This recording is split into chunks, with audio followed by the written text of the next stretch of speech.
Como muitos, Silas Rodrigues e sua família decidiram emigrar para uma nova terra. E esta chama-se Portugal. Atravessou o oceano para estar aqui.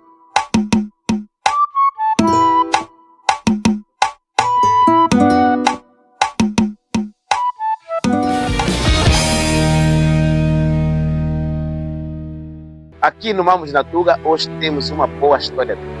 Essa história de vida que vem do outro lado do oceano.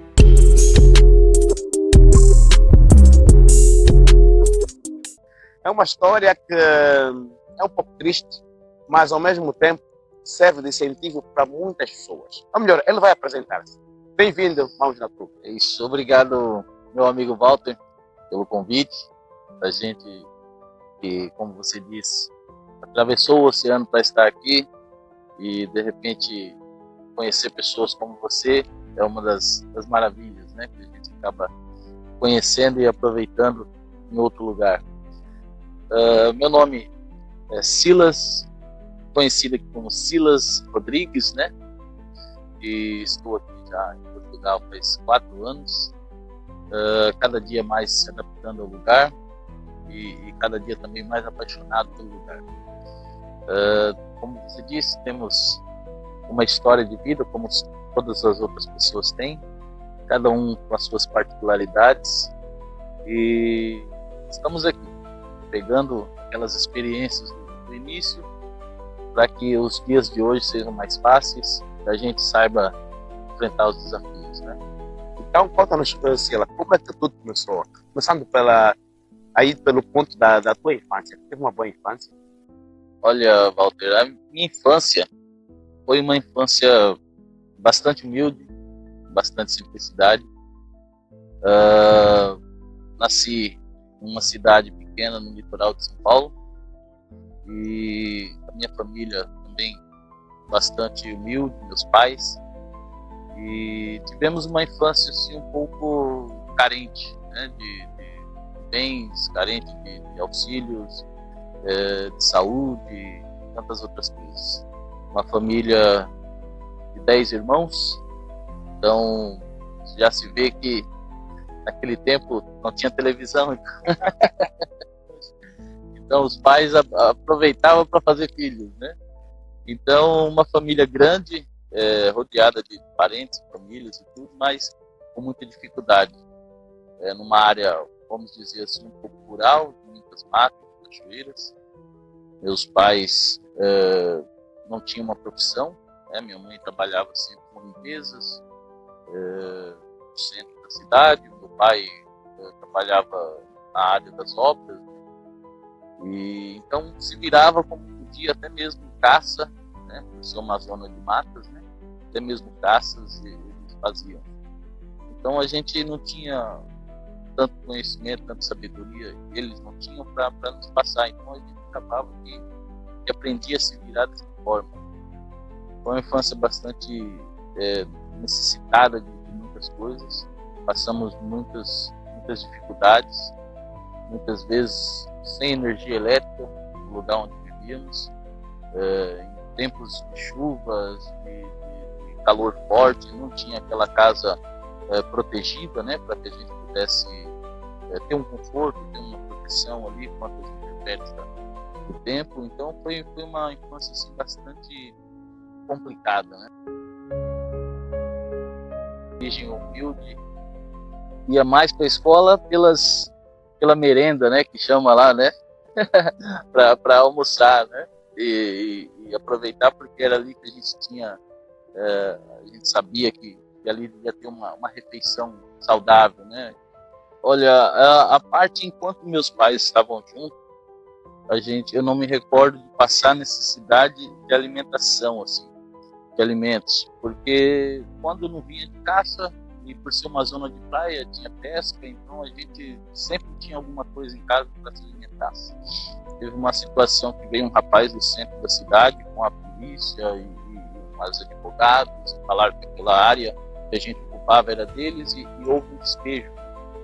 Houve um despejo e a gente teve que sair, e ao mesmo tempo a gente saindo, já observando tratores e máquinas derrubando a casa, e aquilo ali foi um tempo assim meio complicado. complicado, sabe?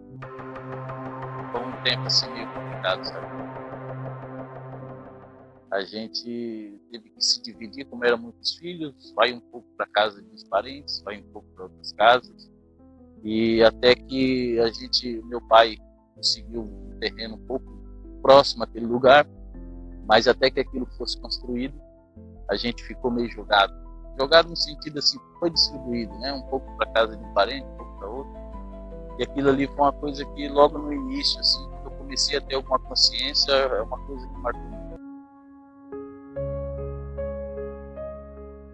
E eu lembro que nessa época a gente passou muita dificuldade. Tivemos ali lá no Brasil a gente fala que são lixões, né?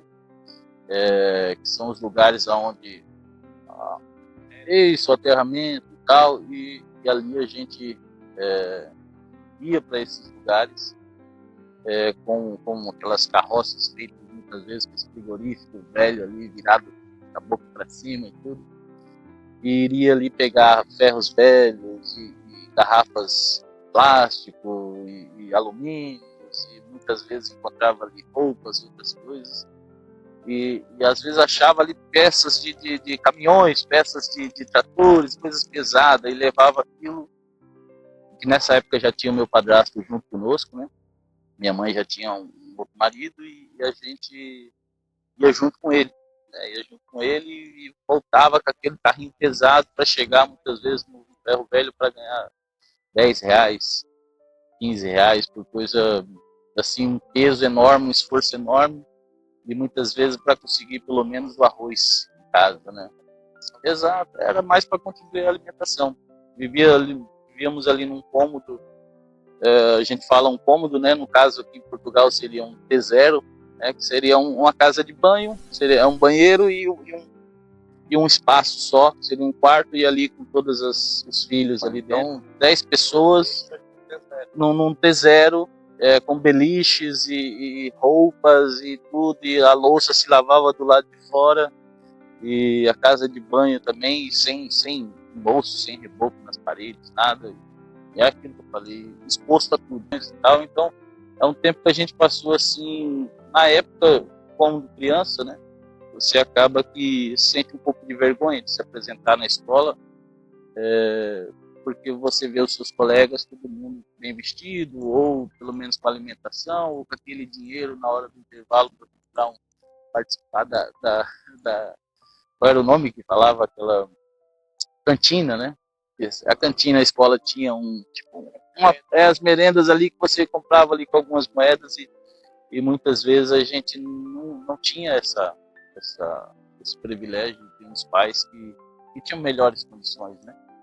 E a gente passava um pouco ali, sentia um pouco envergonhado, mas por ser criança, né? Hoje em dia a gente olha para trás e vê que os nossos pais fizeram tudo que eles podiam fazer tudo estava ao alcance, dentro do conhecimento e a educação que eles tiveram. Então a gente entende que não é porque eles não podiam, é porque realmente era o que a vida permitiu para eles até aquele tempo, né? E então foram fases assim na vida que a gente passou, uma infância muito dura, muito dura. Foi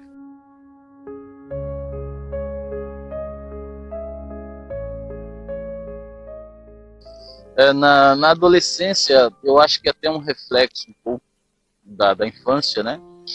Por a gente ter sido limitado de não ter conseguido ter uma vida igual aos demais, né?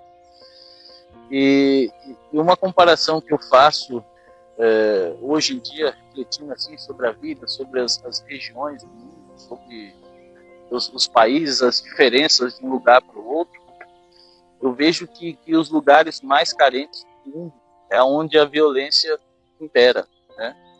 Você não vê muitos lugares bem desenvolvidos com grandes taxas de violência, né? Então, eu acredito que o reflexo da infância, cada pessoa vai abraçar de um jeito, né? Mas a grande maioria acaba que parte para as coisas erradas, né? Se envolve com drogas, com crimes, com diversas situações. É um reflexo da infância, né? Por não ter tido o que queria ter quando criança, Então ali teve uma fase que, cara, foi complicado, porque trouxe muito desgosto dos meus pais, né? Na minha família já havia um histórico assim, né, de chega na adolescência, parte para as drogas, né?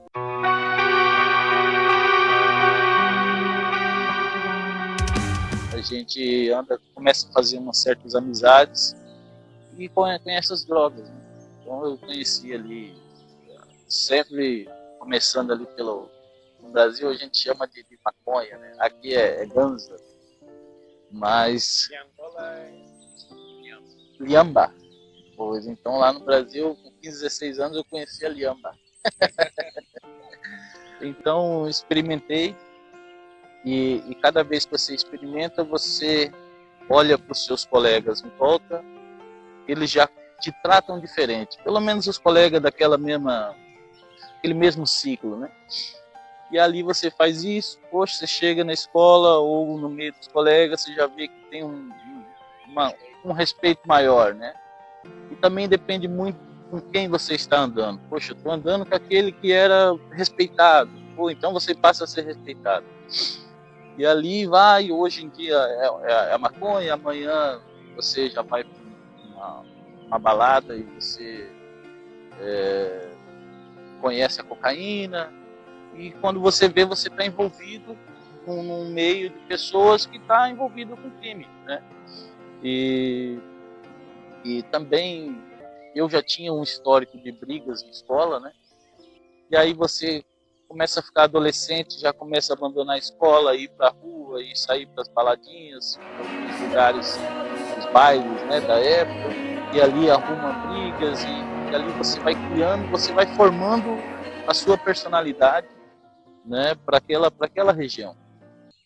E houve uma época que começou a ocorrer muitos roubos ali na região, e dentre um desses houve um roubo a gente dizia, um comércio, né? Um comércio. E ali eu fui acusado de ter sido a pessoa, né, que entrou naquele comércio, portando 2 armas na mão, e fez aquele assalto ali. No Brasil seria o Código 57. E no dia seguinte eu estava num lugar que era até uma fábrica, né, de blocos, né, coisa simples assim da região simples mesmo, a gente trabalhava, né, também. E ali a polícia chegou ali, perguntou o nome de cada um. Quando eu falei o meu nome, eles me levaram. E ali fui para a delegacia e tudo, e ali a ficha começou a cair. E eu ali com 17 anos de idade, cheguei na delegacia já algemado, e aquela conversa ali com o delegado, com os policiais, aquela pressão psicológica para assumir muitos outros BO, muitos outros roubos que tinham acontecido naquela região. E de repente chegam os meus irmãos, né, que já eram mais velhos que eu, e aquela confusão ali na delegacia, que seria a esquadra, aquela confusão ali e tal, e eu já comecei a cair a ficha aos poucos, né? Meu irmão brigando ali, poxa, não precisa algemar, não precisa tratar desse jeito e tal. E eu, ao mesmo tempo, ali tentando manter uma aparência de paz, mas ao mesmo tempo, dentro da nossa mente, a gente já fazendo um túnel, né? Um túnel do tempo, né? Ah, caramba, que problema que eu tô causando, né, velho? O que eu tô causando? E aí, beleza, saí dali, fui pro fórum, né? Que dá com o promotor, né? E ele me perguntou se eu te soltasse hoje, o que me garantiria que você não iria voltar a fazer as coisas erradas e tal. Eu falei, cara, pelo desgosto, a tristeza que eu tô passando pra minha mãe, pra minha família e tal. Ele só olhou assim, assinou e mandou. Fui para uma prisão, né, uma cadeia. E eu cheguei lá, já era umas 6 horas da tarde, e tinha alguns jovens lá da minha idade também já.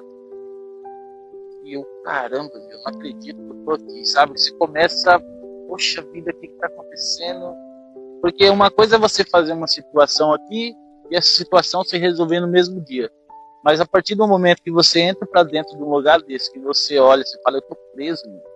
E você vê jovens ali, grades e celas e tudo, você, puxa vida, quanto tempo eu vou ficar aqui? A mãe do meu filho estava grávida nessa época, já estava grávida. O meu filho, que hoje tem 17 anos, já estava sendo gerado ali, e a mãe do meu filho já estava grávida, já estava ali de 3, 4 meses, a barriga pequena ali, e eu estava indo preso nessa época. Então, para mim, quando eu cheguei nesse lugar, que chegou a hora de dormir, você entra, você vê aquelas beliches de cimento e uns colchões velhos ali, que já passou não sei quantas pessoas, tudo embolorado e tal, e eu, como fui o último a chegar, eu peguei uma beliche bem perto do teto da laje, e eu deitado ali, aquele monte de coisa escrita e tudo, eu olhei para o teto ali, e agora? Aí você começa a pensar na mãe, você começa a pensar nos irmãos, você começa a pensar no filho que está para nascer e está sendo gerado e tudo. Então ali bate um arrependimento muito grande. Eu falo que se tem uma coisa que as pessoas podem te privar e vai te fazer sofrer, é a sua liberdade. Esse seu direito de poder ir e vir, e você está aqui de repente, amanhã eu quero ir em tal lugar, você vai e volta e olhar para o céu e conhecer pessoas e tal. A privação de liberdade, de você poder se locomover para os lugares, isso é uma coisa que, se tirarem algumas pessoas, até não sei se você já passou por isso, mas você está num hospital e você acha que vai embora no mesmo dia, o médico fala, não, você vai ficar aqui mais um tempo. Só aquela sensação de que a sua esposa, ou seu filho, ou a sua mãe está indo para casa e você vai ter que ficar ali num lugar onde você não queria estar, é muito ruim. Aí a lágrima rola nos olhos e você chora, é onde diz aquele ditado no Brasil, onde o filho chora e a mãe não vê.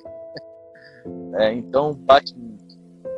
Passado ali um período, fui transferido para um outro lugar, para uma outra cidade mais longe ainda, e passei ali sim era uma prisão de verdade mesmo, né? Tinha vários complexos, vários pavilhões, né, de cadeias, e ali eu estava na última, né?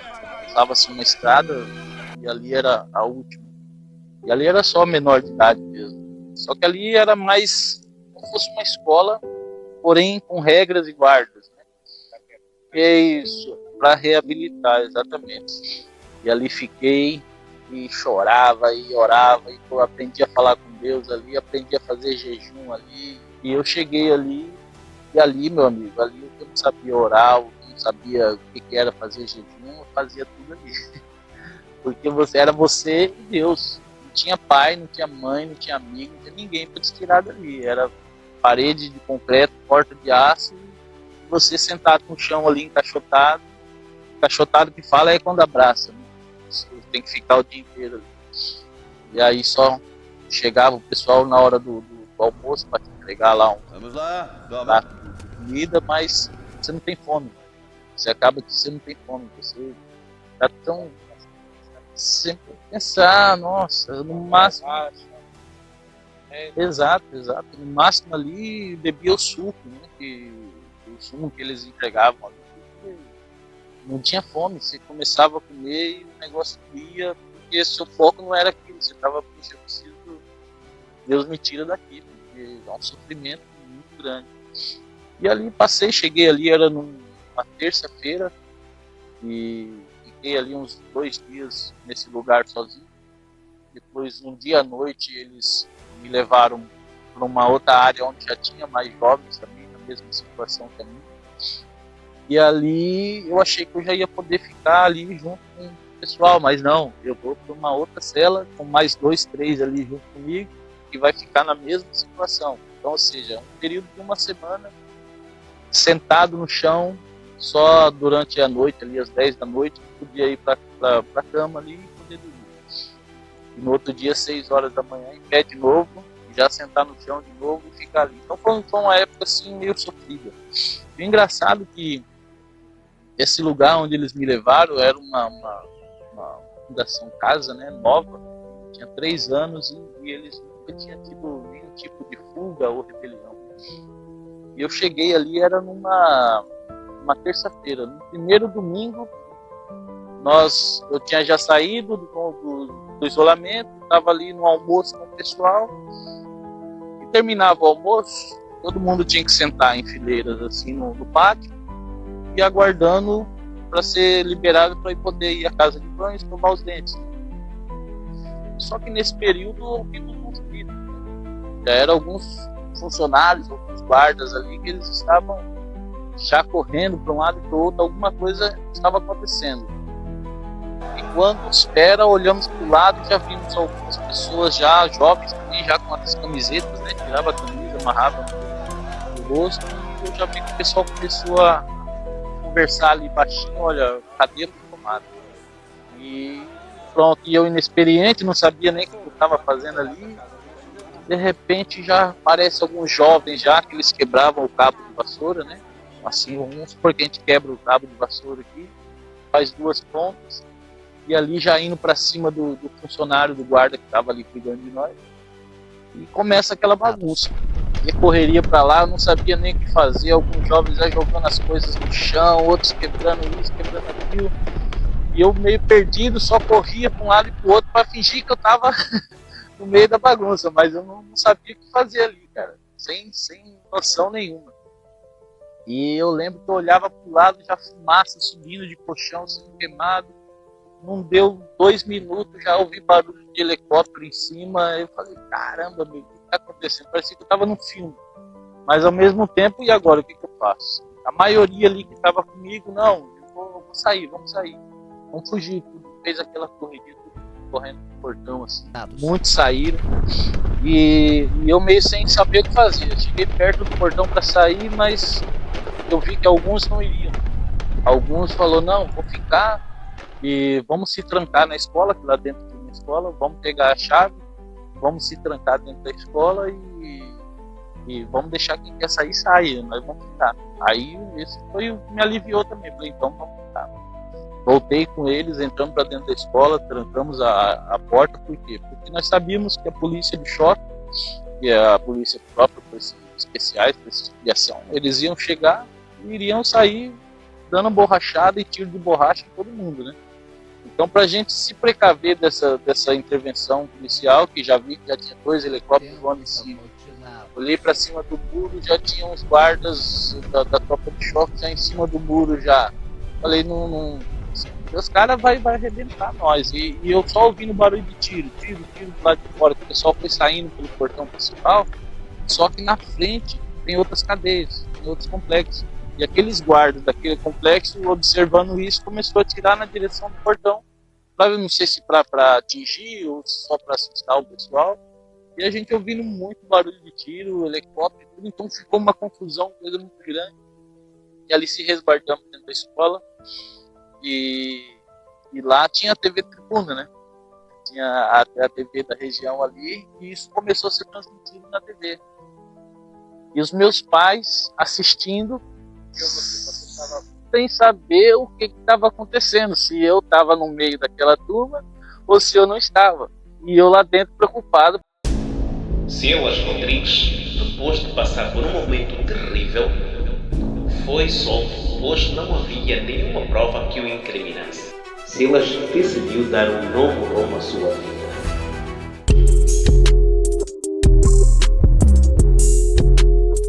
Exato, aí é a parte amorosa. Engraçado que eu conheci ela na praia, né, no litoral ainda, e me apaixonei mesmo. Foi aquela coisa assim de você olhar, é amor à primeira vista. Eu olhei, eu falei, meu amigo. Só que ali no litoral acontece muito isso, de vir os turistas, muitas vezes criasse ali um romancezinho rápido ali, e depois eles vão embora e acabou. É ficar, exato. Foi isso, ficar ali com a pessoa e curte o momento, a pessoa depois sobe a serra e acabou. Muitas diziam, né, que amor de praia não sobe a serra, né? Porque a serra, o quê? Tem a praia, para você ir para a capital, você tem que subir a serra, né? Então dizia que amor de praia não sobe a serra. E assim foi. Depois eu fui para São Paulo, né? Como eu tinha dito, ali para a região da Zona Leste, e ela era da região sul de São Paulo, do extremo sul. Ela vinha lá da região sul de São Paulo e a gente se encontrava só para dar uns beijos ali, uns abraços, e cada um voltava. Ela já no pensamento de querer ficar mais firme na igreja e eu tentando também abraçar melhor essa ideia. E foi indo. De repente ela se mudou para o interior de São Paulo, já era Jundiaí, região de Campinas, uma região bastante próspera, né? Uma região interior, mas é muito próspera, uma região muito boa de se viver. E foi para lá e eu naquela, o que eu faço? A mãe dela me indicou. Falou o seguinte: você quer ficar quer viver mesmo com a minha filha, se você tem boas intenções com ela, você vai ter que vir morar para cá. E eu, não, mas como assim? Não tinha dinheiro para nada, uma vida muito difícil. Não, você vai ter que vir. Não, já falei com o rapaz, ele é viúvo, ele mora sozinho, já falou que até vocês casarem, você vai poder ficar na casa dele. Ah, rapaz, eu falei, fui querendo e não querendo, né? Porque, obviamente, queria estar com ela, mas não queria que fosse assim, né? Tão rápido e depender de favores de outras pessoas e tal. Mas as coisas já não estavam dando certo ali onde eu estava, na Zona Leste, então eu falei, acho que eu vou mesmo. Peguei minhas roupas ali na sacola ali, peguei o metro, e depois o comboio e cheguei lá em Jundiaí. Pronto. Exato. Tinha que se casar, então a gente tinha casado ali nessa cidade, já no interior de São Paulo. E ficamos ali uns 2 anos e saímos dali para Curitiba, no Paraná. E lá a gente até teve uma vida melhor. Eu trabalhei em aeroportos e a minha esposa trabalhava numa associação comercial da cidade, né? Então tínhamos ali até uma vida bem tava indo tudo bem melhor. Poderia planejar. Como muitos, Silas Rodrigues e sua família decidiram emigrar para uma nova terra. E esta chama-se Portugal.